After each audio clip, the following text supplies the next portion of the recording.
Entonces reitero, el siguiente panel se titula América Latina, expectativas y oportunidades y está compuesto por el señor Álvaro Vargas Llosa, la señora Rosa María Payá, el señor Antonio Ledesma, la señora Mariana Elwin y el señor Francisco Ramírez. Modera el señor Jorge Sad, director del Centro de Estudios Internacionales de nuestra universidad, a quien paso la palabra. Muy buenas tardes, gracias por acompañarnos. Está un poquito fuerte esto. ¿Me puedo quitar esto?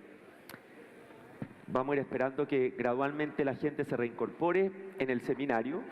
Y en este segundo panel, que tenemos distinguidos participantes, vamos a abordar América Latina desde la perspectiva de las expectativas y oportunidades.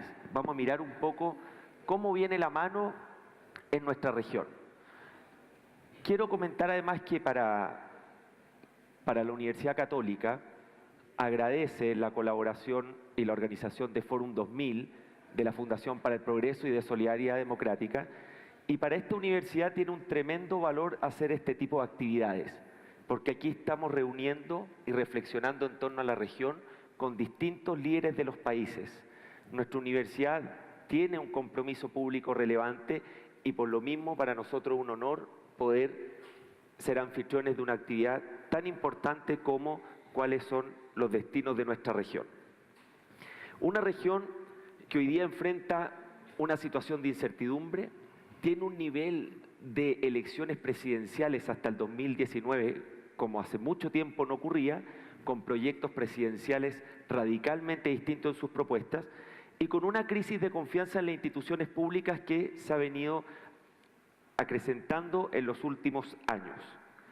Pero a la vez tenemos una reconfiguración del mapa político en la región producto de las últimas elecciones y también tenemos algunas tensiones de procesos de cambio o de posibles transiciones en países que están en delicada situación en nuestra región.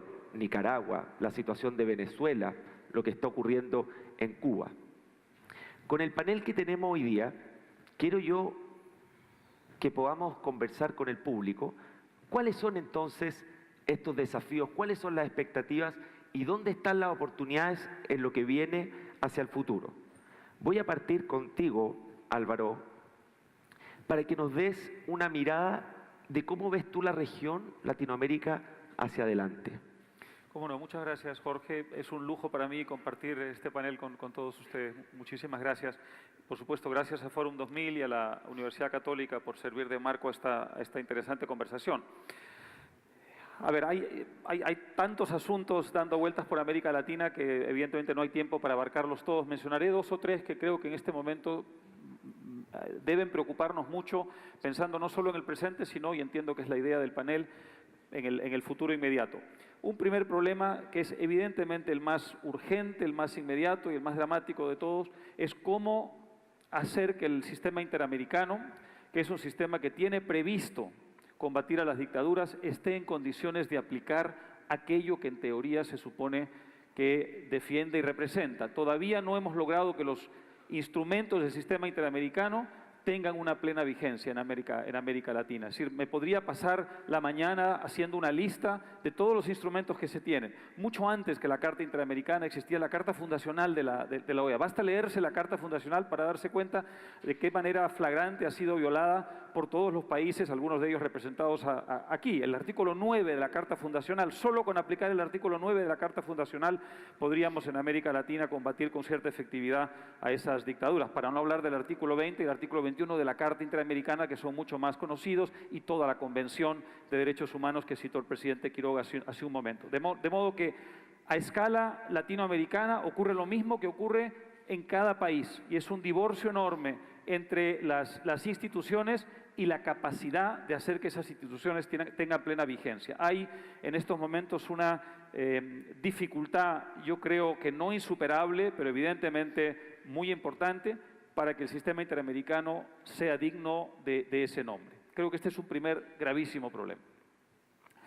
Un segundo problema es el desafío que tenemos de que aquellos países que se han liberado momentáneamente del populismo tengan el éxito suficiente para dar razones a sus pueblos para perseverar en el camino que han elegido, es decir, para perseverar en un camino opuesto, antitético al populismo. Pienso, por ejemplo, en el caso de Argentina. El presidente Macri, con quien hemos tenido muchos de nosotros ocasión de estar, algunas veces desde que fue elegido, enfrenta un reto sumamente delicado, una herencia envenenada, que es la herencia del populismo, y por tanto el desafío de desmontar esa herencia, pero al mismo tiempo no puede actuar en el vacío, evidentemente actúa frente a una oposición que es muy poderosa, a pesar de lo dividida, lo desprestigiada que está, y que además tiene una vieja tradición de acabar con gobiernos democráticamente elegidos, ¿no es cierto? Como todos sabemos, desde el siglo XIX, que no había un gobierno no peronista que era capaz de terminar su mandato. Todo, por supuesto, hace suponer que el presidente Macri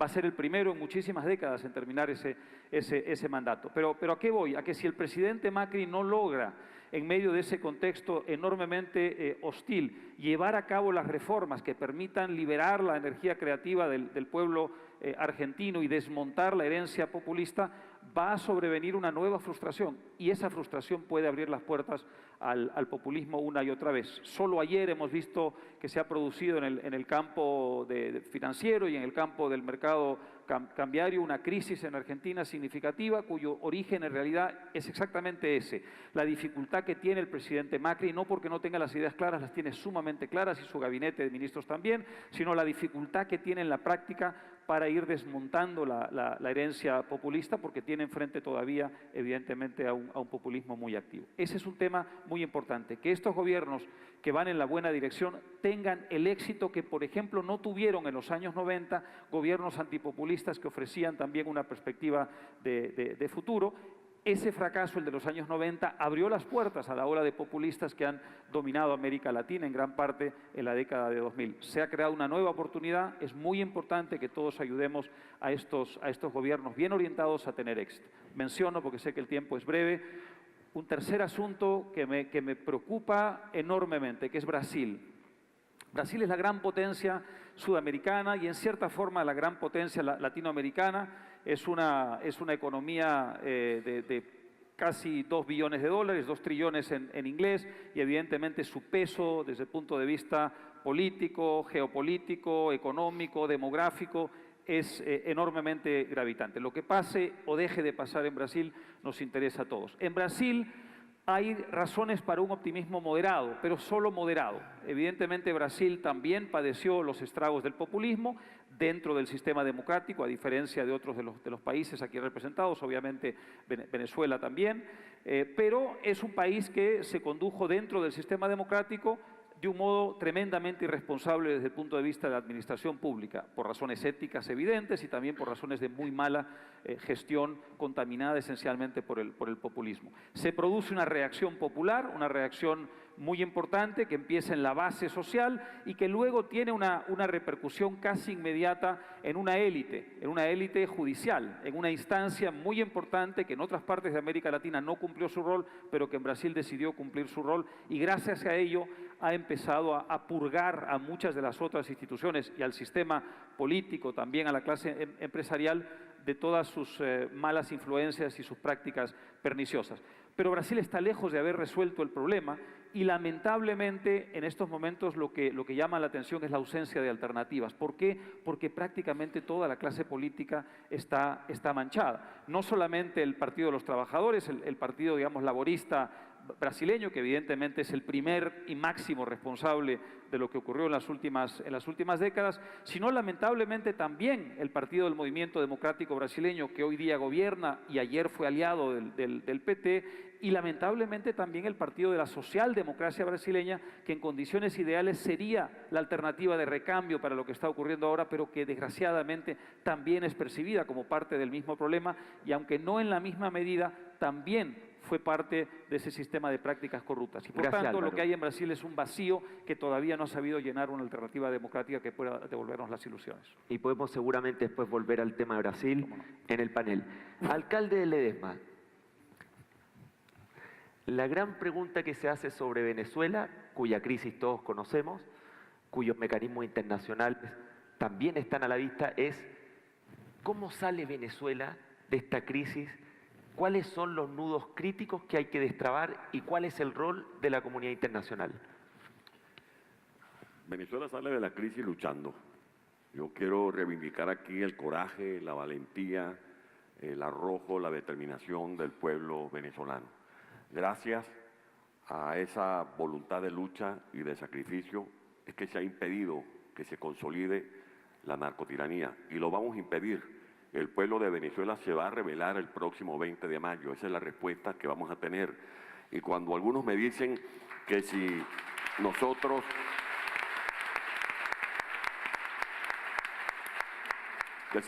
cuando invocamos la solidaridad de la comunidad internacional queremos cruzarnos de brazos esperando que otros nos resuelvan nuestros problemas, respondo, en primer lugar, no es nuestro problema, me refiero al de los venezolanos, es un problema de la comunidad internacional, porque lo que tenemos en Venezuela no es un gobierno, es una narcotiranía, es una banda delincuencial. Venezuela está en manos del crimen organizado. El capitoste que no es narcotraficante es terrorista. Si sufrió México y sufrió Colombia con el Chapo Guzmán, con Pablo Escobar, nosotros sufrimos más porque lo tenemos a todos representados adentro, con la gravedad de que en México, de que en Colombia, de que en Argentina, en Brasil han sobrevivido las instituciones. En Venezuela han socavado las instituciones, las han vaciado de contenido.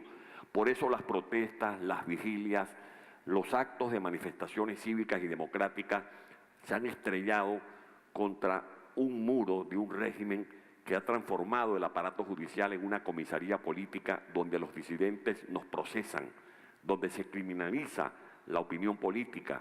Y por eso están presos no solamente Leopoldo, sino que está preso Loren Salé, están presos más de 90 militares a quienes les manifiesto desde Chile mi reconocimiento, mi solidaridad y asegurarles que ese sacrificio no va a ser en vano, como no va a ser en vano el sacrificio de los estudiantes que murieron el año pasado. Hemos votado, hemos firmado, hemos ofrendado vidas de jóvenes, de mujeres, para evitar que se consolide la narcotiranía. Pero ahora la realidad es que el régimen ha cerrado todas esas vías y estamos invocando la solidaridad de la comunidad internacional. Yo oía las preguntas que le hacían a Tamara y al presidente Quiroga y a don Mario Vargas Llosa sobre la intervención humanitaria. Yo no tengo prurito en solicitar responsablemente en nombre del pueblo de Venezuela la intervención humanitaria con todas sus implicaciones, porque si vamos a hablar de intervención militar, ya Venezuela está invadida. Nosotros queremos es que nos ayuden a liberar a Venezuela del ejército cubano que ha tomado las guarniciones y los cuarteles de Venezuela. En Venezuela tenemos un campo de concentración con 26 millones de venezolanos secuestrados porque más de 4 estamos afuera. ¿Qué más pruebas quiere la comunidad internacional? A mí me hubiese gustado poder decirle a la presidenta Bachelet o al presidente de Uruguay, a mi amigo, porque fuimos alcaldes juntos, Tabaré, recitarles el pensamiento de José Martí cuando dijo que cuando alguien ve cometer un crimen y no hace nada, también es responsable. Hay gobernantes que han visto cómo se cometen crímenes en Venezuela y no suben una palabra, no dan un paso al frente. Venezuela hoy pide auxilio. Nuestro pueblo está siendo martirizado por esos caudillos que hacen discursos estridentes, como lo decía magistralmente el presidente Oscar Arias, para encandilar un pueblo solícito de bienestar. Y por eso Venezuela hoy es víctima de ese populismo, de esa demagogia, que ha transformado a uno de los países más ricos del mundo en un peregrinaje de gente desesperada buscando comida en la basura.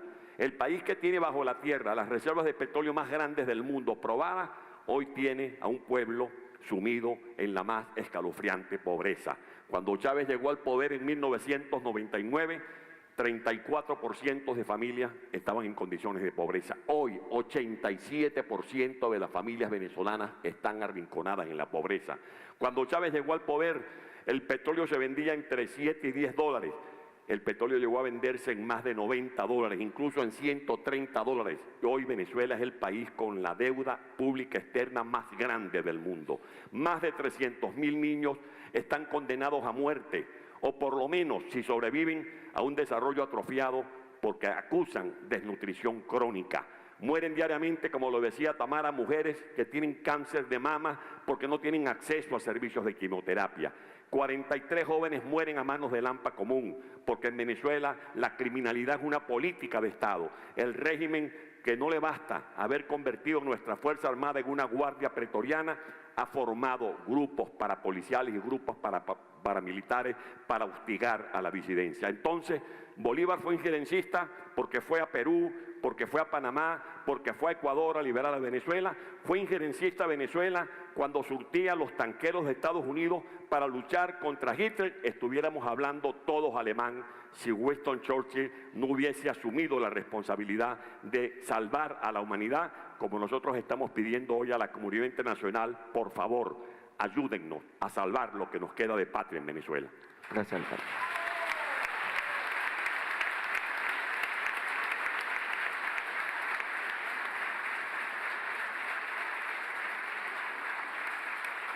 Gracias, alcalde.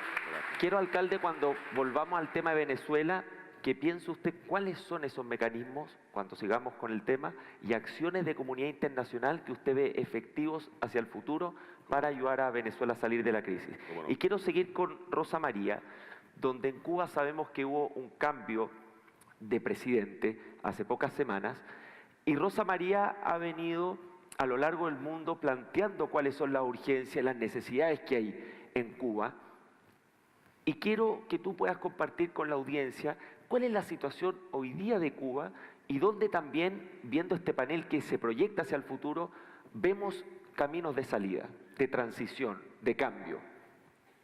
Los caminos están siempre en el poder de los sin poder. Los caminos están siempre, y sobre todo cuando nos enfrentamos a una dictadura, y el primer reto es dejar de llamarle presidente al dictador, dejar de llamarle presidente a un señor que nadie eligió, que los cubanos jamás han decidido por él en elecciones libres, justas y plurales, porque eso no ocurre en mi país hace más de 65 años. Mi país es probablemente, desde mi isla se ha exportado lo que clasificaría como la mentira más grande, si no una de las más grandes del siglo XX en nuestro hemisferio.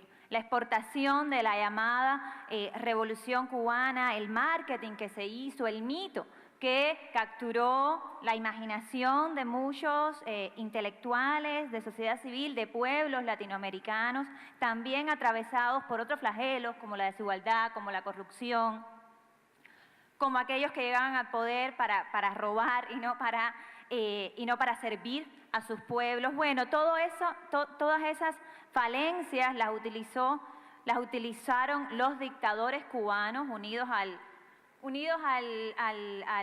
mito también del antiimperialismo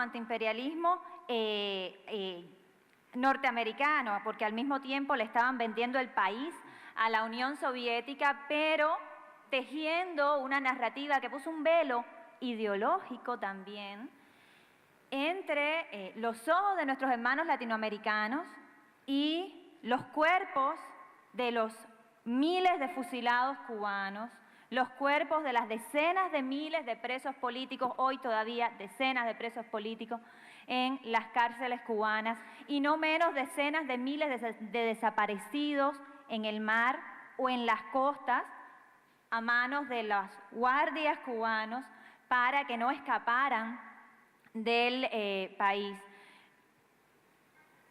La tolerancia del mundo, pero en especial de las Américas y de las democracias latinoamericanas por tantos años, a la imposición de un modelo totalitario, a la dictadura comunista en la isla de Cuba, ha traído como consecuencia a la vuelta de 60 años, quizás a la vuelta de 18 años en el siglo XXI, ha sido al menos uno de los factores determinantes del colapso de la democracia venezolana, con todo el sufrimiento humano que eso ha implicado, de la expansión y coordinación y asesoramiento del socialismo del siglo XXI en la región, con el costo humano que ha traído, con el deterioro a la democracia de tantos otros lugares en nuestra región, lo que significa no solamente no solamente una amenaza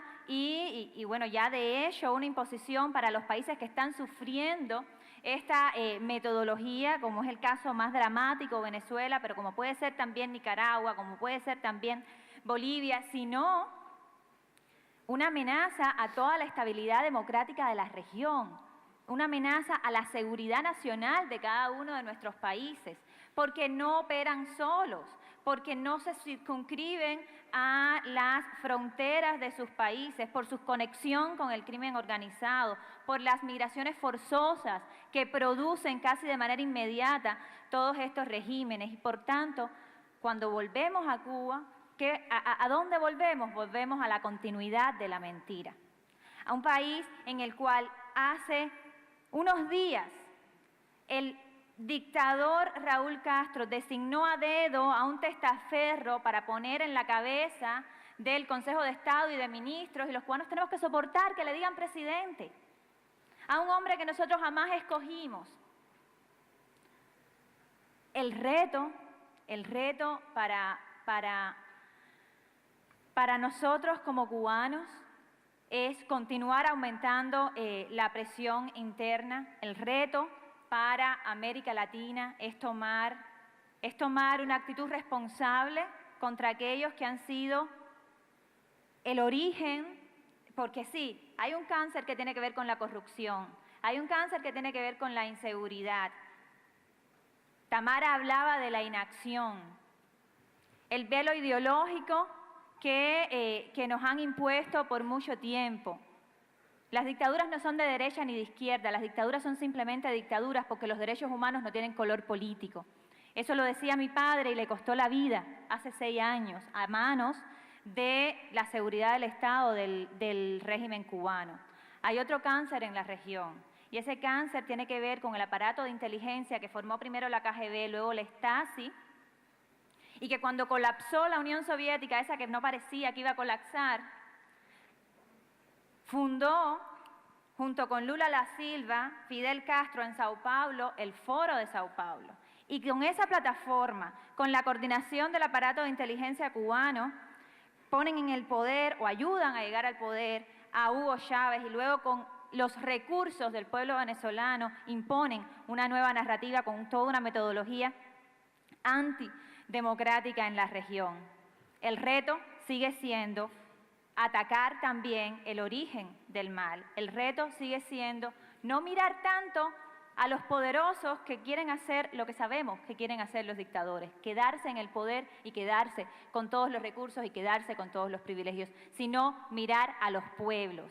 La autodeterminación de los pueblos es la que está secuestrada en Venezuela, es la que está secuestrada en Cuba hace 60 años, porque no solamente la secuestra un poder extranjero, la secuestra también un grupo de generales en el poder con una dictadura militar como es la que estamos sufriendo los cubanos. La invitación sigue siendo a desconocer esa mentira, a desconocer un régimen que los cubanos no hemos elegido y apoyar a quienes tienen que apoyar, que es al pueblo cubano en su derecho a cambiar lo que hay que cambiar, que no es el heredero, que no es el candidato, es el sistema para poder comenzar realmente un proceso transitorio en Cuba. Gracias. Gracias.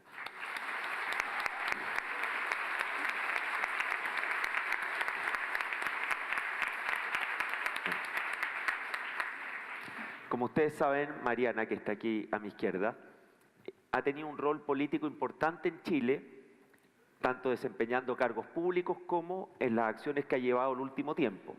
Y también forma parte de un país que tuvo su crisis política institucional y la cual, con evaluaciones más positivas o más negativas, tuvo un proceso de transición y hoy día tiene un régimen democrático ya hace varias décadas. Entonces quiero, Mariana, que en tu rol que estás proyectándote a Latinoamérica y en la experiencia chilena, ¿cómo ves tú la salida de estos países a partir de lo que vivimos también nosotros como chilenos? A ver, yo creo que la democracia en general ha sido esquiva en América Latina y es frágil en las convicciones incluso de nuestros pueblos. Hace pocos días se dio a conocer un estudio de educación cívica en varios países latinoamericanos en que más o menos el 70% de alumnos de 15 años en Colombia, en Chile, me parece que en Costa Rica, en fin, en Chile más del 57% de los niños piensan que una dictadura, si resuelve los problemas de la pobreza, de la salud, de la educación, de la seguridad, no tiene mayor problema.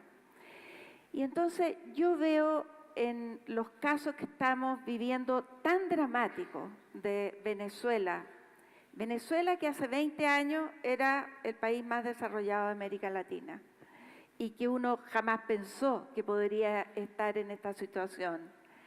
De Cuba, Cuba que nos acostumbramos a ver en el escenario a que Cuba era una dictadura. Lo que está pasando hoy día en Nicaragua, por ejemplo, con los jóvenes que se están manifestando, lo que está pasando y el peligro, el riesgo que está corriendo de perpetuar o de instalar ya definitivamente una dictadura Evo Morales en Bolivia. A mí me parece que si la ciudadanía y si las organizaciones no gubernamentales y los gobiernos, presionamos a nuestros gobiernos, nos organizamos y apoyamos a la causa democrática en estos países, vamos a estar fortaleciendo también las convicciones democráticas en nuestros países. Nosotros vivimos una dictadura de muchos años y la verdad es que hay dos recomendaciones que uno podría dar. Uno es la movilización social, o sea, sin movilización social, sin organizaciones que están presionando por abrir espacios. Movilización social desde distintos lugares, porque aquí en Chile se organizaron los trabajadores, se organizaron los gremios, se organizaron las mujeres, y no costó que actuaran unidamente, y los últimos que se unieron fueron los partidos. Pero esa movilización social fue fundamental para abrir espacios, para que luego pudiera haber también una posibilidad política de derrotar al régimen en sus propias reglas del juego. Yo veo que en Cuba eso es mucho más difícil, porque cuando escuchaba ayer 605 cargos elegidos y hay 605 candidatos, porque hay una preelección del partido único de esos candidatos, y hubo un intento porque hubiera candidatos de la oposición entre esos 605 y no fue posible. Pero pienso que en el caso de Venezuela, sí o sí hay que desconocer la elección del 20 de mayo. Y en eso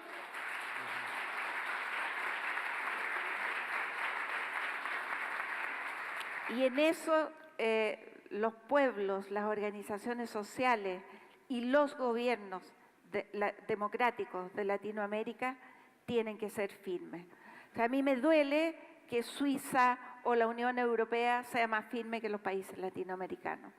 Y nosotros tenemos que tener una claridad respecto a que estamos apoyando una causa justa, porque la democracia es esencial para la vida en común, porque la democracia es esencial para el respeto de los derechos de las personas, porque también la democracia es esencial para el desarrollo pacífico de los pueblos. Y cuando defendemos la democracia en aquellos lugares donde está conculcada, donde está deteriorada, donde está simplemente donde existen dictaduras, y digámoslo claramente, existen dictaduras. Aquí en Chile no todos estamos de acuerdo en que en Cuba hay una dictadura. No todos estamos de acuerdo en que en Venezuela hay una dictadura. Y eso nosotros tenemos que ser capaces de tener una organización de la sociedad civil que presione a nuestros gobiernos para poder apoyar la causa de la libertad, de los derechos humanos y de la democracia en los países que hoy día están sufriendo estos atropellos. Gracias, Mariana.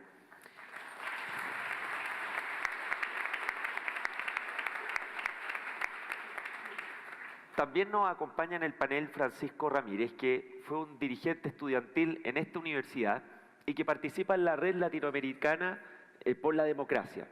Mariana mencionó dos cosas que quiero que tú puedas compartir con nosotros. Lo primero es la movilización social, donde el rol de los estudiantes y de los jóvenes es importante. Y lo segundo es que no todos miden o no todos consideran dictaduras la situación que está ocurriendo en Venezuela o en Cuba. Entonces también preguntarte qué es lo que pasa con el movimiento de jóvenes, donde también aparentemente hay diferencia, hay fragmentación, y cómo se puede construir una masa pro democracia y pro libertad más fuerte. Gracias Jorge.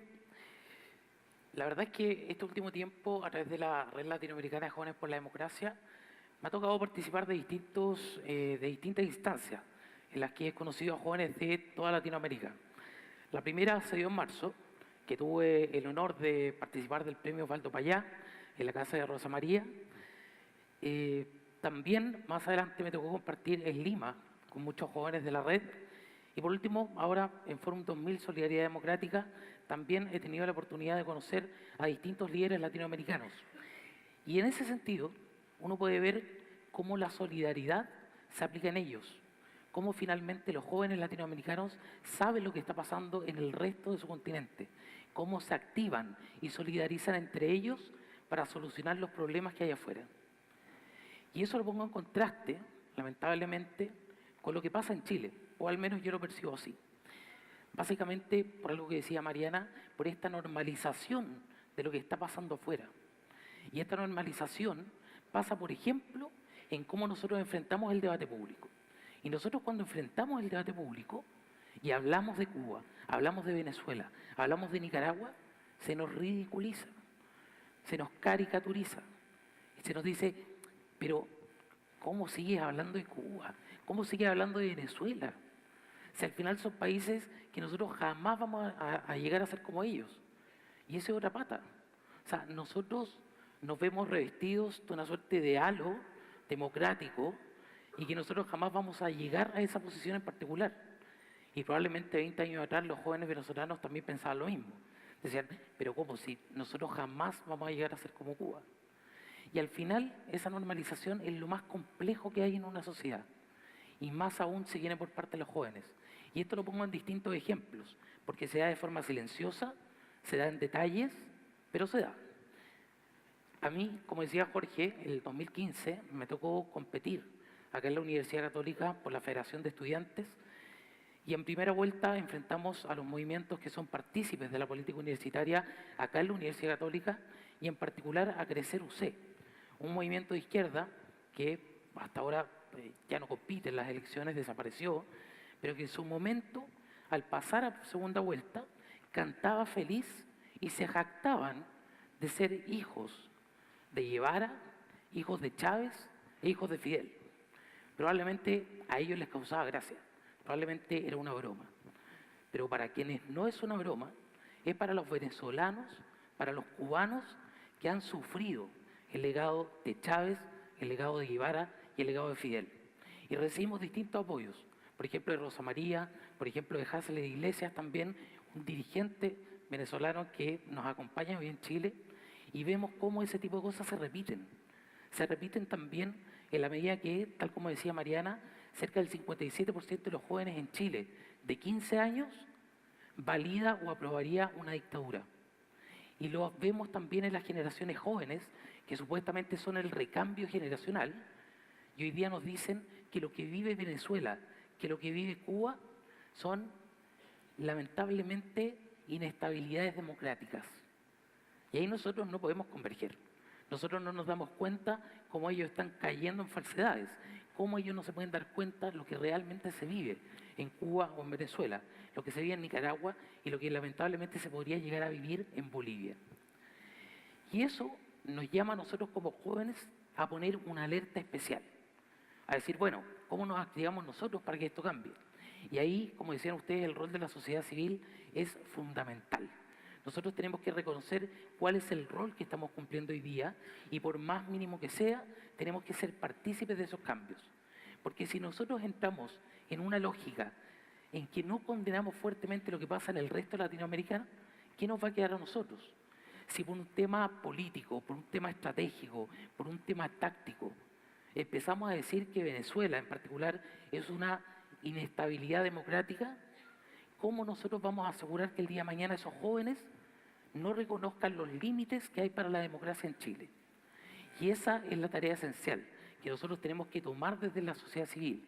Y aunque parezca que somos locos, que tenemos discursos anacrónicos, o aunque parezcamos unas personas alarmistas por el Estado de Chile, bueno, el día de mañana, cuando la América Latina democrática vuelva a despertar, yo en verdad he tomado partido y prefiero estar de la Latinoamérica democrática. Yo prefiero estar del lado de estos jóvenes que hoy día en Chile somos alarmistas, pero no formar parte de las filas de esos jóvenes que hoy y mañana seguirán siendo cómplices de lo que pasa en Venezuela y en Cuba, que seguirán siendo cómplices de cómo los gobiernos autoritarios han permitido que con la palabra del pueblo en la boca puedan abusar de ellos, puedan quitarle las libertades civiles, puedan quitarle lo más fundamental, la confianza, la credibilidad en que el futuro puede ser distinto. Y el día de mañana, cuando tengan que juzgarnos, yo sé perfectamente cuál va a ser mi lugar en ese proceso. Gracias, Francisco.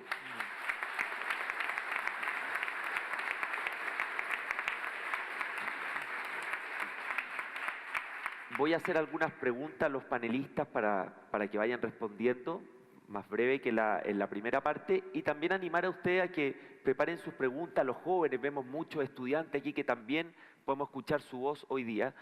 Y en esta mirada global que tú das, Álvaro, de la región, la última cumbre de las Américas fue sobre la corrupción y la gobernabilidad. Uno cuando ve los sondeos de las distintas elecciones presidenciales en los países, el tema corrupción siempre está entre los top 3, independiente de los temas locales que tiene cada país. Hoy día hay una duda en Latinoamérica y quiero saber tu opinión de si estamos frente al fenómeno del gato pardo, de que todo cambia para que todo siga igual, o si definitivamente, debido a que la sociedad civil está más organizada, que el Poder Judicial está avanzando en independencia, de que definitivamente se puede dar una lucha a la corrupción más efectiva en la región, considerando las complejidades que bien mencionaron ustedes de su relación con el narcotráfico o con el crimen organizado. ¿Cuál es tu mirada del tema que hoy día es uno de los principales desafíos de la región, la lucha contra la corrupción? Cómo no. Déjame muy rápidamente, a propósito de lo que dijo Francisco, decir que a mí no me sorprende nada que en una universidad latinoamericana haya admiradores del Che Guevara, pero mucho más sorprendente es que los hay entre la juventud de Estados Unidos. Yo hice un pequeño librito hace algunos años sobre el Che Guevara, solo en inglés porque iba dirigido al público estadounidense, a partir de un ejercicio muy sencillo. Me puse a la entrada del MoMA, del famoso Museo de Arte Moderno de Nueva York, a contar en un solo día cuánta gente joven ingresaba al museo con camisetas del Che Guevara. Ya no recuerdo el número, pero eran decenas, muchas más que camisetas de Bob Marley, por ejemplo. Y gracias a eso, ese pequeño libro, ¿cómo es posible que un joven estadounidense del siglo XXI admire a una persona que creía que el ideal revolucionario era ser una fría máquina de matar y que fusiló a decenas y decenas, centenares en realidad, de cubanos porque pensaban distinto de él? Ahora sí, a tu pregunta. Corrupción. La corrupción. A ver, la corrupción es al mismo tiempo una causa y un efecto, y por eso es difícil discutirla. La corrupción evidentemente es una fuente de muchísimos problemas y en estos momentos también de mucha inestabilidad política y también riesgos para la democracia, pero al mismo tiempo es un efecto del sistema que ha regido América Latina. En el siglo XIX una incapacidad total para que arraigara la democracia, evidentemente las luchas civiles entre un bando y otro y la incapacidad para que arraigaran instituciones sólidas hizo que esas instituciones, una vez que ingresáramos al siglo XX, fueran muy débiles y por tanto que fueran fáciles presas de quienes querían corromperse. En el siglo XX añadimos a ese legado y a esa herencia el populismo. El populismo es lo que ha regido preponderantemente América Latina en las últimas décadas y el populismo es una de las grandes fuentes de corrupción, porque el populismo cree que líder, el hombre fuerte, el caudillo, se empina por encima de las instituciones, por tanto, esas instituciones se debilitan aún más. El populismo cree, evidentemente, en la utilización del Estado a través del clientelismo para crear sistemas políticos que les garanticen la perpetuidad. Por tanto, los derechos individuales sucumben y la capacidad de los ciudadanos para vigilar a sus ciudadanos, a sus gobernantes, es infinitamente menor y eso a su vez repercute en las propias instituciones. De manera que creo que hay un problema muy complejo. ¿Cuál es la buena noticia? Yo creo que son dos. La primera es la reacción popular. Por primera vez tenemos en América Latina una reacción masiva, popular, contra esas dirigencias políticas que se han corrompido en complicidad mercantilista, hay que decirlo, con sectores importantes del empresariado latinoamericano. Esa reacción popular nunca existió en América Latina. Existían reacciones populares eventuales, esporádicas, muy específicas contra determinados gobiernos que se corrompían. Hoy día lo que hay es un rechazo mayoritario contra la corrupción per se. Lo cual tiene desde luego un gran inconveniente y es el descrédito total de la clase política que está creando un vacío muy serio en nuestras democracias porque los partidos políticos que son los que deben sustentarla evidentemente se han debilitado y están en estos momentos pagando incluso justos por pecadores. Hemos desacreditado a toda la clase dirigente. La segunda buena noticia son los jueces, no en todos los países de América Latina, pero sí en algunos. Cité el caso de Brasil, creo que el juez Moro es hoy día un ejemplo para la región, una persona que, dicho sea de paso, se inspiró sobre todo en el caso italiano de los años 90. Hay un texto muy interesante de él hace algunos años, mucho antes de la crisis brasileña, donde él analiza la actuación de los jueces en Italia y en cierta forma ha importado a Brasil ese sistema, el sistema, digamos, de combate contra la corrupción a partir de la judicatura brasileña. Algunos países latinoamericanos están a su vez importando de Brasil ese modelo. Hay un sector de la Fiscalía peruana y un sector de la Judicatura peruana que están tratando de hacer lo mismo en Perú y hay algunos otros ejemplos. En Colombia empieza a haber síntomas de lo mismo. De manera que creo que sí, hay un problema enormemente grave que no es solamente el de la corrupción, que es un problema institucional muy serio. Creo que hay una reacción popular que es sana, pero que también podría desbordarse en el sentido de que podría acabar debilitando a la democracia si empieza a preponderar la sensación de que todos son iguales y de que todos los partidos políticos merecen el mismo repudio. Y creo que además hay hoy día sí una reacción, hablando de las élites, en el sector de la judicatura latinoamericana, que por lo menos en algunos países abre las puertas a la esperanza. Gracias, Álvaro. Alcalde. Diga. Le habíamos dicho, alcalde, que le íbamos a dar unos minutos para que pensara el siguiente supuesto. Usted está a cargo de tomar la decisión de cómo debe ayudar, la forma que debe ayudar la comunidad internacional a Venezuela y además debe liderar esa transición. ¿Cómo lo haría?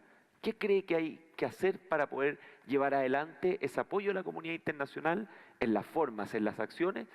Y una transición, ¿cómo se podría llevar adelante para que no sea traumática y con un costo humano y social importante? Bueno, yo creo que se están dando resultados muy concretos.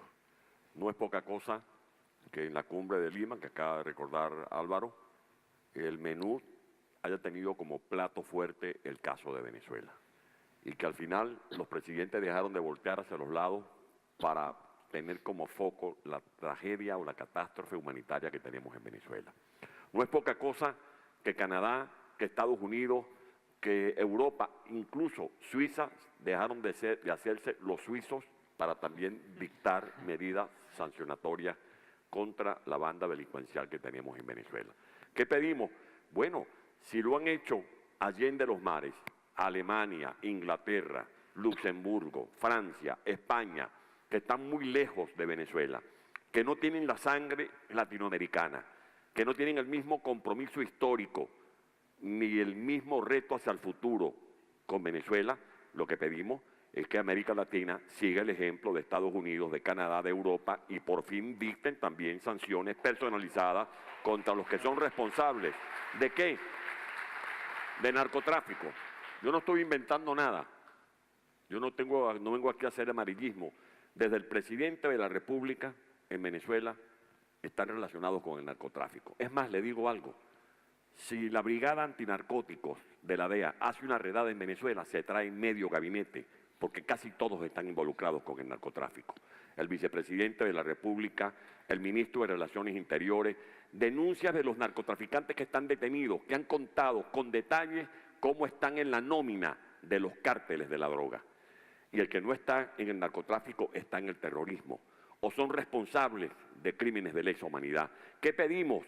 Le pedimos al presidente Piñera que apoye las incidencias que se están tramitando en la Corte Penal Internacional, entre otras la que introdujo Tamara Sujú, porque aspiramos que más temprano que tarde la mano de la justicia se pose sobre los responsables de esos asesinatos, de ese relato que hizo el presidente Tuto Quiroga, de funcionarios al mando bajo las órdenes de Maduro que le abrieron el pecho a los estudiantes que simplemente estaban protestando por una democracia que no llegaron a conocer porque los asesinaron. ¿Qué pedimos? Que se contemple el principio de intervención humanitaria. Eso no es una ocurrencia mía, eso se inspira en la doctrina francesa. Están sus trazos en los tratados de La Haya, en los convenios de Ginebra con sus respectivos protocolos, en la Declaración de Naciones Unidas, en las resoluciones de la Unión Europea, porque cuando un régimen no garantiza los derechos elementales de sus pueblos, cuando ese régimen desarrolla políticas represivas masivas y sistemáticas, el principio de autodeterminación de los pueblos debe ceder su preeminencia al principio de intervención humanitaria o de responsabilidad de proteger, como lo razonó en la ONU el señor Kofi Annan. ¿Qué pedimos? Que se siga impulsando el plan migratorio, ese plan migratorio que tiene que ver con la hermandad. Nosotros no estamos pidiendo clemencia, estamos pidiendo solidaridad. Y le agradezco al presidente Piñera, en nombre del pueblo de Venezuela, los decretos que ha dictado para hacer posible, para hacer vivible, para hacer digna la presencia de venezolanos, que simplemente estamos pidiendo una residencia temporal porque no venimos a quedarnos. Vamos a regresar a Venezuela para concluir la tarea que tenemos pendiente con los venezolanos. Y por último... Alcalde.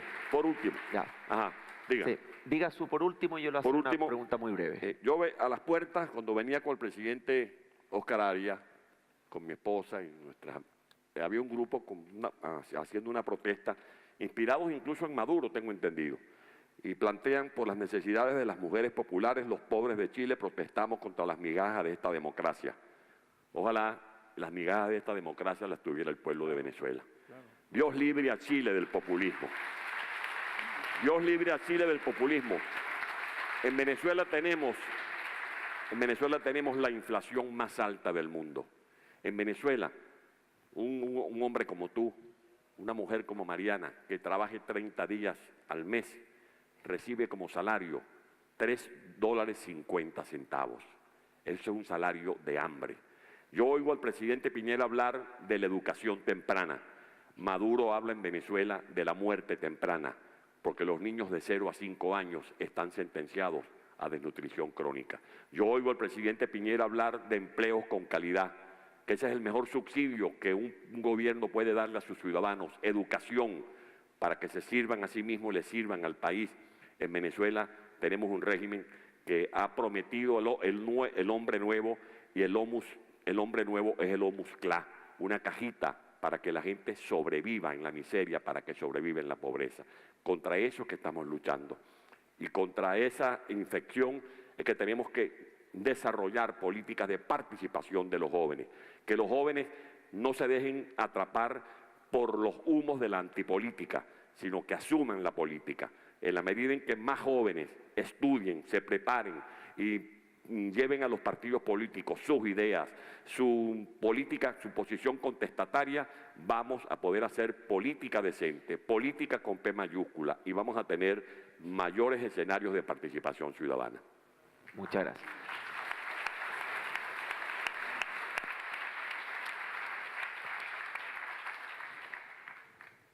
Rosa María, comentaste el apoyo de la comunidad internacional, que algo relacionado que le va a formular al alcalde. ¿Qué rol debieran jugar organismos como la OEA, la Organización de Estado Americano? Porque hemos hablado en abstracto del apoyo de la comunidad internacional y quiero llevarlo un peldaño más abajo de cuáles son los roles o cuál es el rol que esperas tú deberá cumplir la OEA para el caso de Cuba y en general para situaciones donde hay crisis hoy día en nuestra región. Sí, muy oportuna esa pregunta. Muchas gracias. El asunto de los totalitarios, y sobre todo después de 60 años y tan buen entrenamiento, es que también aprendieron de historia, que también estudiaron los mecanismos internacionales. Cuba, por ejemplo, los Castros jamás firmaron el Estatuto de Roma. Nosotros no podemos ir a la Corte Penal Internacional porque no tiene jurisdicción. Sobre los cubanos, sin embargo, sí tiene jurisdicción sobre los crímenes que los castristas, porque yo te quiero prometer aquí que no somos los cubanos los que tenemos un ejército de ocupación en Venezuela, es el castrismo el que tiene un ejército de ocupación en Venezuela. Los cubanos amamos a los venezolanos como amamos a los nicaragüenses, como amamos a los bolivianos. Mi pueblo no se parece a eso que se está exportando. Lo que se está exportando es el odio, lo que se está exportando es la antidemocracia, y ahí la OEA sí tiene mucho que decir. Cuba no está bajo la jurisdicción de la Corte, pero sí está bajo la jurisdicción de la Comisión Interamericana y por tanto está bajo la jurisdicción del sistema interamericano. Y todos esos mecanismos pueden ser también aplicados a Cuba, más allá de que esté suspendida su participación en la OEA, como puede ser también reducida o reducidos los castristas y sus personeros al nivel de parias en los foros internacionales y en las organizaciones y organismos multinacionales que existen tanto en las Américas como a nivel global. Lo que nosotros tenemos que sufrir día a día en la comunidad internacional es el secuestro de muchos de estos organismos, incluidos Naciones Unidas por parte de los totalitarios, por parte del sistema de inteligencia cubano, que por cierto se lleva muy bien y colabora muy bien con la inteligencia china, con la inteligencia rusa, en organismos como Naciones Unidas, en organismos como el Consejo de Derechos Humanos de Naciones Unidas, que a ratos parece un club de dictadores. Si nosotros comparamos, por dar un ejemplo muy cortico, la cantidad de resoluciones y de denuncias contra estados que pueden tener muchísimas falencias, pero son estados democráticos, contra la cantidad de denuncias que se hacen desde el Consejo de Derechos Humanos a Cuba o a Venezuela, la proporción es como de 100 a 0, no a 1 ni a 2, a 0, las resoluciones del Consejo de Derechos Humanos condenando la situación en Cuba. O sea, que desde todos estos foros y también desde la sociedad civil y también desde los gobiernos y las democracias de las Américas se pueden usar todas y cada una de las presiones que como estados democráticos poseen para condicionar relaciones normales al respeto a los derechos. Y en el caso cubano y en esta coyuntura, porque parecen inamovibles, ¿no? Parecen dinosaurios eternos, pero en realidad son estructuras muy frágiles. ¿Por qué? Porque son estructuras que tienen cero flexibilidad, que no pueden lidiar con la diferencia, que no pueden lidiar con la presión, la asesinan, la silencian, pero no pueden lidiar con ella. Y nos encontramos ante un régimen que al día de hoy es mucho más vulnerable de lo que era probablemente hace 10 años, porque está en franco deterioro, porque ya no hay un general que bajó de la Sierra Maestra al mando del Consejo de Estado, porque los cubanos están cada vez más activos en demostrar su rechazo a ese régimen y su apoyo a un cambio de sistema, y porque de alguna manera la percepción también internacional ha cambiado con respecto a ellos.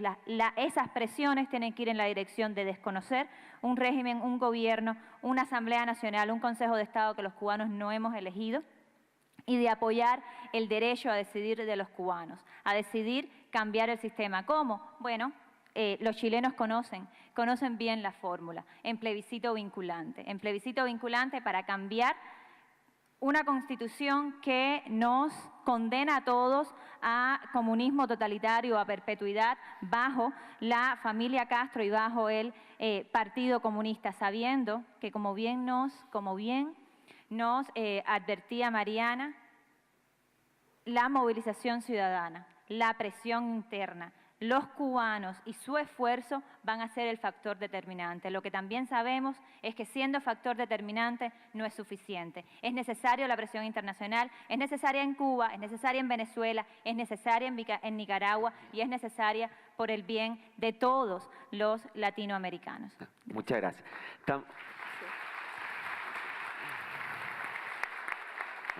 Como saben, ya van a venir las preguntas del público. Muy breve, Mariana, y después Francisco. Tú, Mariana, te has especializado en educación y comentaste en tu intervención de que ves que en Chile igualmente hay discrepancia en los jóvenes sobre cómo se califica la situación de determinados países. O sea, los valores democráticos de la libertad, etcétera, no necesariamente generan un consenso de manera inmediata. ¿Dónde está la falla ahí? Y si eso tú lo ves como un problema que se está produciendo en Chile y en la región y que por lo tanto hace aún más difícil poder salir de esto, por lo menos en el mediano plazo.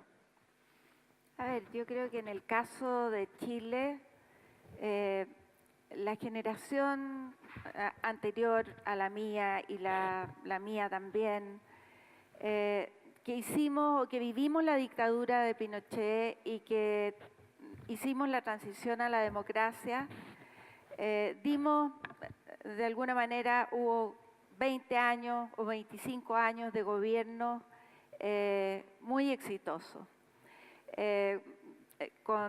donde la educación aumentó significativamente. Nosotros también, hay que decir, muchas veces nos quejamos de nuestra educación, pero la verdad es que los países latinoamericanos hemos hecho en 50, 60 años lo que los países europeos hicieron en 200 años, de escolarizar a nuestra población, de alfabetizar a nuestra población, etcétera.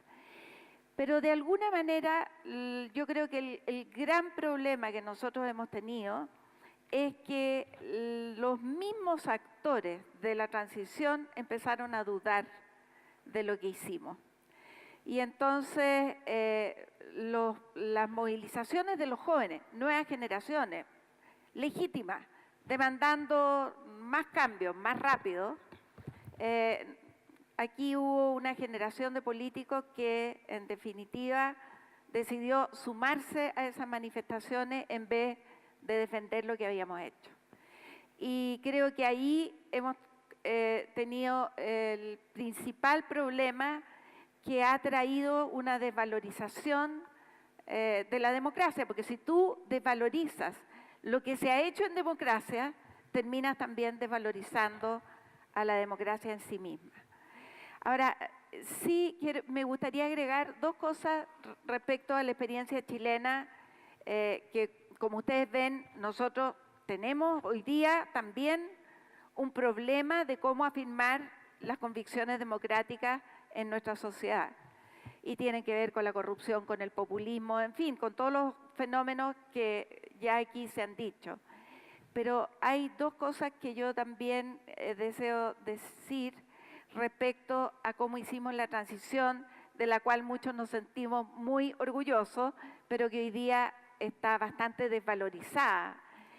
Creo que hay, la unidad de la oposición es fundamental.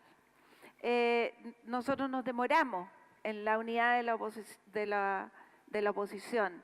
Hubo muchos esfuerzos. Incluso en Venezuela, Antonio sabe que hubo una reunión de los distintos partidos que contribuyó mucho a la unidad de la oposición.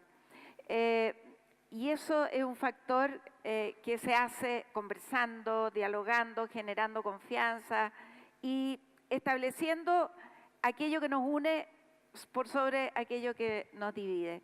Y lo segundo, que no mencioné, pero que aquí se ha dicho en forma importante, Chile tuvo mucho apoyo internacional, y también lo tuvo de países latinoamericanos como el de Venezuela. Por lo tanto, creo que esas cuatro claves, uno, movilización pacífica, porque tampoco tú puedes poner todo el tiempo, y aquí también hubo asesinatos, muertes, presos, en fin. movilización pacífica. Yo recuerdo el efecto que tenían los cacerolazos, eran significativos. 2, aprovechar los intersticios que abren los sistemas, el sistema político. 3, unidad de la oposición. Y 4, el apoyo internacional. Creo que son factores claves para poder avanzar hacia reconstruir las democracias. Gracias, Mariana. Muchas gracias. Francisco, para terminar muy brevemente y dar pie a las preguntas. ¿Qué le falta a esta sociedad civil representada en los jóvenes o los estudiantes para generar un mayor impacto e influencia en Latinoamérica? ¿Falta apoyo? ¿Falta la generación de más iniciativas que promuevan estos valores? ¿Cómo lo ven ustedes en el diálogo para también tener una expectativa más positiva hacia el futuro sobre el rol que cumplen ustedes? Yo creo que efectivamente, y reiterando el punto anterior, los jóvenes de hoy día vemos muy lejano lo que está pasando en otros países. Y concuerdo totalmente con Mariana en que la cultura de la instantaneidad en la juventud hoy día nos ha hecho criticar el país que vivimos durante los últimos 25 años. Yo tengo 25 años, yo no tenía conciencia del gobierno de Patricio Aylwin. Lo único que tenía de conciencia del gobierno de Frei fue más que nada Marcelo Ríos y el Mundial del 98, pero a la medida que ya empezamos a recibir a la PEC, yo me acuerdo en la educación básica, ya empezamos a ver lo que pasaba con Bachelet 1, lo que pasó con Piñera, ahí uno se va dando cuenta cómo se ha construido la democracia en Chile en el último tiempo. Y creo que la juventud actual no valora ese punto en particular. Y aquí viene la crítica fundamental. En la medida que no valora, comienza a exigir, comienza a ver cómo otros países viven distintas experiencias y quieren ser parte de ellas. Y no son capaces de ver los libros de historia, no son capaces de ver cómo las ideologías que promueven han fracasado constantemente en el mundo libre, y eso es un problema mayúsculo. Y lo otro es que también delegamos constantemente en los demás la posibilidad del cambio. O sea, hoy día estamos viendo cómo nosotros le pedimos a la OEA que se active con Venezuela y Cuba, cómo le pedimos a los estados que sean parte de esto. Pero la OEA en particular no es un grupo que actúa solo. La OEA la componen los estados y los estados las componen las personas. Y somos nosotros las personas los que el día de mañana tenemos que darle respaldo a los estados para que actúen en la OEA y para que la OEA finalmente actúe en los enclaves autoritarios que hay en América Latina. Y eso es lo realmente importante, saber el rol que estamos cumpliendo hoy día, saber cuál es nuestro aporte, cómo podemos hacerlo, y la conversación, el diálogo con líderes latinoamericanos, con líderes jóvenes, que hoy día es tan fácil. O sea, hoy día no necesariamente se tienen que dar estos espacios para conocer lo que está pasando en Venezuela, lo que está pasando en Nicaragua, lo que está pasando en Bolivia, lo que está pasando en Cuba. Hoy día tenemos las redes sociales, y las redes sociales nos permiten intercambiar experiencias, nos permiten conocer lo que está pasando afuera, y creo que esas herramientas nosotros también tenemos que usarlas. Y ahí va a entender el rol que tenemos hoy día. A lo mejor puede ser un video, puede ser un tweet, puede ser envío de ayuda humanitaria a otros países, pero tenemos que ver cuál es nuestro rol, cómo lo podemos cumplir y cómo, como jóvenes, podemos aportar a una Latinoamérica libre, digna y también próspera. Muchas gracias, Francisco. Vamos a iniciar las preguntas. Allá tenemos a la persona encargada. Hay muchas preguntas, así que vamos a tener que priorizar. Buenos días, mi nombre es Edipcia Dubón, soy de Nicaragua. Agradezco a los panelistas que han tomado en cuenta lo que está pasando en mi país. Yo fui diputada en la Asamblea Nacional y fui destituida por el régimen de Ortega, pero eso no es lo más importante. Lo más importante es que hace 2 semanas, jóvenes como ustedes, entre 18 y 22 años, fueron asesinados por policías y por actos represivos organizados y orquestados desde el poder.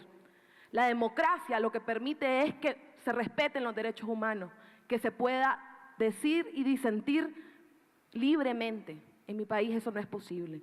Estando en esta universidad y como docente, porque he sido docente en universidades en mi país y sobre todo docentes de las universidades donde los chavalos han sido asesinados, quiero instar a las autoridades de esta universidad a que en ese llamado de solidaridad expresen su rechazo a esa violencia desde el poder, a esos crímenes desde el Estado. Y a ustedes jóvenes que disfrutan de una democracia como ustedes quieran llamarla, pero democracia, que sean solidarios con otros chavalos en otras partes del continente y de un país pequeño en el centro de Centroamérica que está luchando por la libertad, por la justicia y por la democratización. Y sobre todo que le ha dicho a Ortega que se vaya. Y solamente le voy a decir rápidamente, doña Mariana dijo unas cosas fundamentales. Ha habido movilización en mi país, la gente quiere que Ortega se vaya. Lo único que nos hace falta es la solidaridad de los pueblos de la América Latina para que le digan a Ortega que se vaya. Muchas gracias.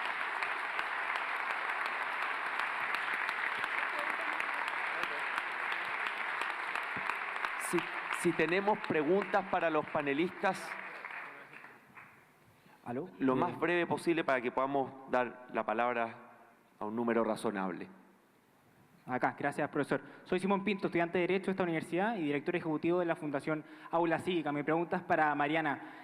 Nosotros hacemos clases de formación ciudadana en colegio vulnerable y sabemos que el fortalecimiento de la democracia no es de un día para otro, sino que hay que formar, hay que trabajar. ¿Cómo hacemos para superar las brechas sociales, culturales, económicas entre la diferencia de un alumno de Las Condes con uno de La Pintana? Porque sabemos que uno va a estar más capacitado y quizás va a aportar más a una democracia, pero quizás el de Las Condes se ve más indefenso. ¿Cómo lo hacemos para que el fortalecimiento de esta democracia sea de ambos ciudadanos?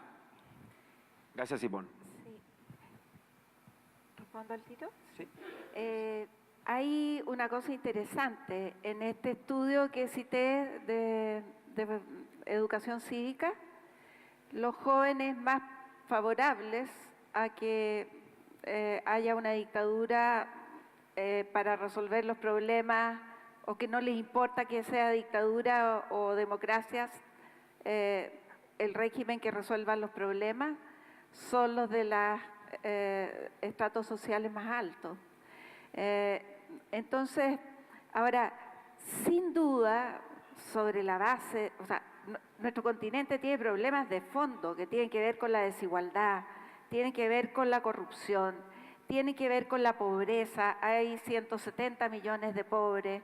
Entonces, los gobiernos tienen que ser eficaces para resolver esos problemas. Ahora, Chile es uno de los países que ha sido más eficaces para responderlo, pero también tiene una generación de jóvenes mucho más empoderados por la misma democracia, de jóvenes mucho más educados y tienen sus legítimas demandas. Si el punto es central, yo no creo que sea un puro problema de falta de educación cívica o falta de formación ciudadana, sin perjuicio de que lo exista. Es un problema de identificar que los problemas tienen que ver con el sistema y no con el sistema democrático y no con los gobiernos o con las políticas públicas que se hacen. O sea, cómo preservamos, cuando hay problemas y los gobiernos no son capaces de responder bien a esos problemas, bueno, hay un deterioro también de las instituciones democráticas porque la gente no percibe bien cuáles son las dificultades de fondo para resolver esos problemas. Allá, por favor. Gracias. Carlos Carrasco, de Caracas, Venezuela. Es una advertencia por un lado y una pregunta por el otro. La advertencia es la siguiente. En Venezuela ahorita estamos también en un proceso de resignación. A diferencia del año pasado, movilizar a la gente es mucho más difícil. Y es mucho más difícil porque hay más represión, porque hay más hambre, porque hay más necesidades. Y la advertencia que hago es que eso hace muy difícil la movilización, porque con el estómago vacío, con el tiempo contado para buscar las medicinas, para buscar pañales, para buscar la cosa más mínima, la gente quizás ya no tiene el mismo ímpetu que antes para decir, vamos a salir a la calle. Entonces, esa es la advertencia. La pregunta es la siguiente. La pregunta. En función de eso, ¿qué podemos hacer desde Venezuela para volver a incentivar un poco ese ímpetu. ¿Qué podemos hacer? Porque de verdad que la situación se está deteriorando de manera grave. Se los digo yo, que vivo en Caracas y que tuve la oportunidad solo de estar aquí y por eso quería la oportunidad. Gracias. Alcalde, ¿quiere partir? Ayer un querido y respetado sacerdote jesuita que nos acompaña en el foro, el padre Luis Ugalde, caracterizaba a la oposición como una oposición pasivamente unida, porque todos estamos unidos en el dolor y en el martirio. Ya no estamos hablando de una sociedad fracturada entre chavistas y opositores, no, ya estamos hablando de más del 87% de los venezolanos, incluidos los que por distintas motivaciones sufragaron a favor de Chávez o de Maduro en sus respectivas coyunturas, que están clamando por un cambio. Ahora, cuando tú me preguntas si estamos resignados, un pueblo que es hijo de libertadores no se resigna, no renuncia a su ilusión por el futuro. Yo te respondo como respondió nuestro general de Juventudes, José Félix Rivas, en La Victoria, el 12 de febrero de 1814, cuando al frente de un grupo de seminaristas, alguien preguntó cuál era la opción, vencer o morir, y el general dijo, la opción es vencer. En Venezuela todos los días hay lucha, mi querido amigo. Hay más de 30 protestas todos los días. La gente está desafiando las bayonetas, porque lo que le queda a Maduro es la represión, es la capacidad de hostigar a un pueblo, porque los dirigentes, el que no está preso, está inhabilitado o está perseguido, pero estamos dispuestos a luchar. Ayer, por ejemplo, me está llegando ahorita por las redes una fotografía de nuestra valiente María Corina Machado, se presentó a las puertas de Miraflores a pedir la dimisión de Nicolás Maduro. Yo aspiro que la gente, en vez de salir a votar el próximo 20 de mayo, salga a las calles otra vez a pedir la dimisión de Nicolás Maduro, que además está sometido a juicio por nuestro Tribunal Supremo legítimo en el exilio y que está separado del cargo, está inhabilitado según el artículo 408 del Código Orgánico Procesal Penal. Por cierto, creo que están aquí presentes algunos magistrados venezolanos a quienes les hago un reconocimiento por su valentía. Doctor Núñez, nuestra magistrada, muchas gracias por estar aquí.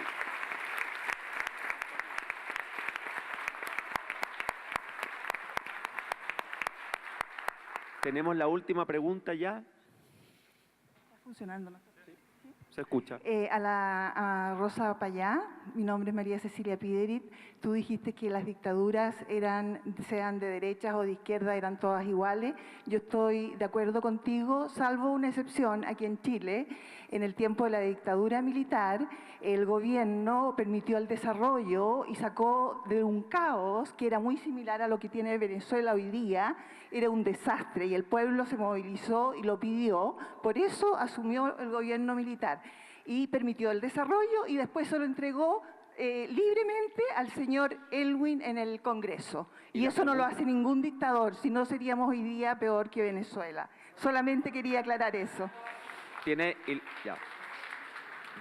Vamos a dar espacio a una pregunta, a la última pregunta, pero por favor que sea una pregunta. Con miles de muertos en el país, miles de exiliados y con miles de familias destruidas por la dictadura de Pinochet.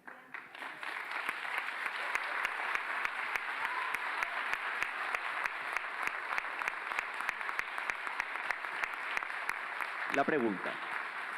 Buenas tardes, gracias por estar acá y darnos esta oportunidad de debate. Yo soy Vanessa Kaiser, llevo mucho tiempo estudiando populismo y tengo una pregunta para el que la quiera responder, que es cómo salir del entuerto en el que nos dejó el presidente Óscar Arias al plantear de que nos enfrentamos siempre a un pueblo solícito de bienestar, que termina apoyando, ¿no es cierto?, estas promesas populistas.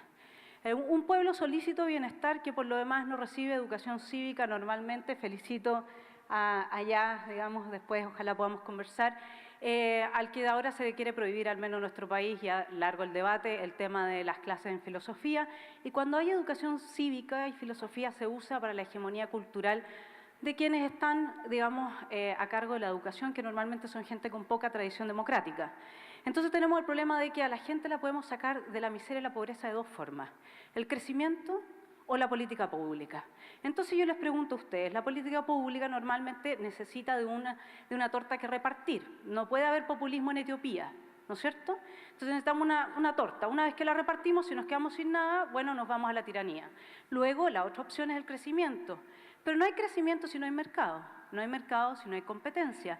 No hay competencia si nuestra legislación asegura, en lugar de igualdad de derechos, privilegios a ciertos grupos económicos.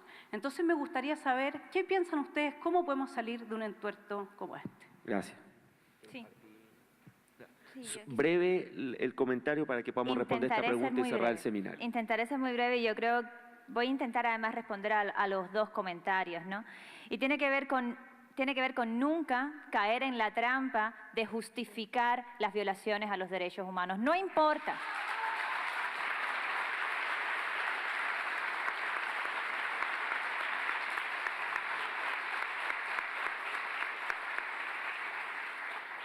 Es el chantaje que hemos sufrido los cubanos por 60 años, además con la mentira de la educación y la salud pública gratuita en mi país.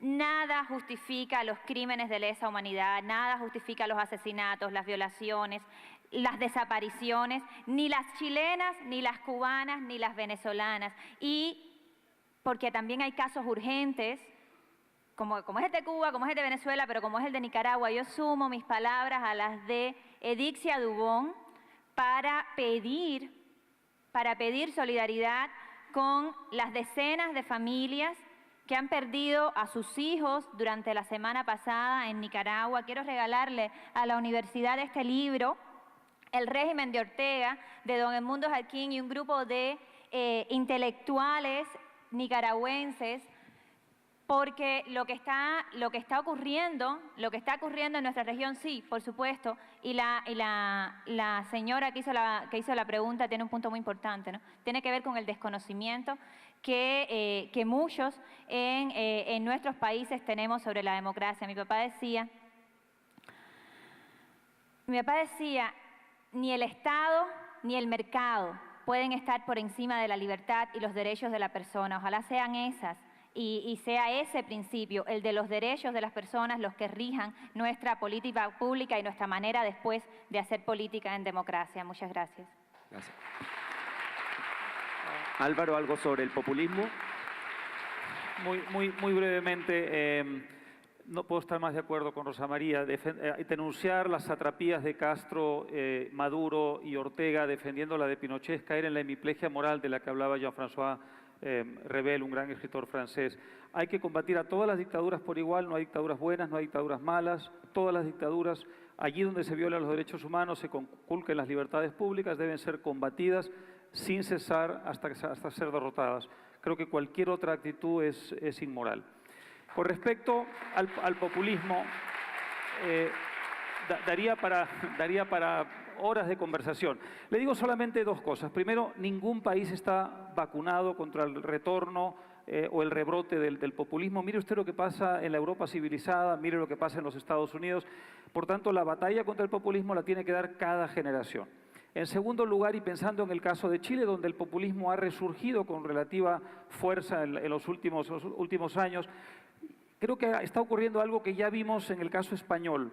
Y es que se interrumpe en un momento dado, gracias a un relativo éxito social, la comunicación de generación a generación de cuáles fueron las claves del desarrollo de ese país. Hay un momento dado en que una o dos generaciones después de alcanzar un relativo desarrollo, pierde la memoria de aquel esfuerzo enorme que hicieron las generaciones anteriores para conquistar un cierto bienestar. Y en la medida en que se interrumpe esa comunicación generacional, resurge la ilusión con el populismo y por tanto corresponde a esa nueva generación hacer el aprendizaje que se suponía habían hecho sus mayores. Y eso lleva a la misma conclusión. Cada generación tiene que empezar de nuevo el combate contra el populismo en todos los campos, empezando por el campo de las ideas. Muchas gracias a todos por acompañarnos hoy día. Gracias a los panelistas y a nombre de Fórum 2000, de la Fundación para el Progreso y el Centro de Estudios Internacionales, les agradecemos que hayan podido asistir hoy día y compartir esta reflexión. Muchas gracias.